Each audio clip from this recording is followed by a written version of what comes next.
Delete হয়ে যাওয়া message দেখতে পারবেন খুব সহজে। আপনাকে কেউ হোয়াটসঅ্যাপে, ইমুতে, মেসেঞ্জারে মেসেজ দিয়ে সেটা ডিলিট করে দিয়েছে, সেই মেসেজটা আপনি চাইলে খুব সহজে দেখতে পারবেন। সেটা কিভাবে সম্ভব আমি আপনাদেরকে দেখিয়ে দিচ্ছি। অবশ্যই পেজটিকে ফলো করে রাখবেন, ভিডিওটি শেয়ার করে দিয়ে অন্যকে দেখার সুযোগ করে দিবেন। শুরুতে আপনারা চলে যাবেন আপনাদের ফোনের সেটিংসে, এরপর একটু স্ক্রল করবেন। স্ক্রল করার পর এখান থেকে নোটিফিকেশনস নামে একটি অপশন দেখতে পারবেন।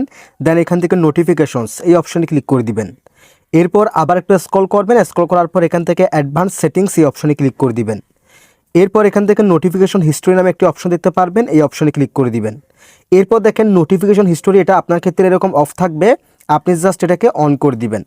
অন করে দেওয়ার পর থেকে, অন করে দেওয়ার আগে না, অন করে দেওয়ার পর থেকে আপনাকে হোয়াটসঅ্যাপে, মেসেঞ্জারে, ইমুতে কেউ মেসেজ দিয়ে ডিলিট করে দিলে সেই মেসেজগুলো আপনি এখানে দেখতে পারবেন, এখানে এসে দেখতে পারবেন। সো আপনি যদি এখন বলেন ভাই আমাকে অনেকে হোয়াটসঅ্যাপে, মেসেঞ্জারে, ইমুতে মেসেজ দিয়ে ডিলিট করে দিয়েছে, সেগুলো আমি এখানে কেন দেখতে পারতেছি না, তার কারণ হচ্ছে আপনার এই অপশনটা অন ছিল না।